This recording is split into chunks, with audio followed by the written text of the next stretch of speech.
প্রিয় বন্ধুগণ, আমি এখন আসছি একটা মশলার দোকানে। এখানে পাঁচফোড়ন রেডি হচ্ছে। কালীবাড়ি সাবিসের সামনে এটা হচ্ছে কালীবাড়ি সাবিস বিপ্লবী সংঘ গেটে। গেটের সামনে আর কি। খুব সুন্দর মশলার দোকান। এখানে বিভিন্ন আইটেমের মশলা পাবেন, হলুদ মরিচ থেকে শুরু করে সব।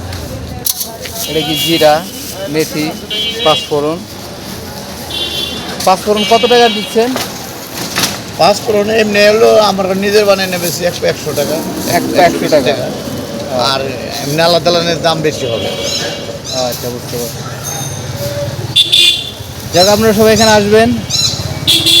সাবিস শিল্প সংঘ এর সামনেই খুব ভালো মানের মশলা এখানে পাওয়া যায়। মানে কিন্তু রথ মেলার উপলক্ষে। হ্যাঁ, মানিকগঞ্জের রথ মেলা উপলক্ষে। জি আমার মা। জি জি জি। আমার স্যারও নিচ্ছেন। ঠিক আছে, সবাইকে ধন্যবাদ।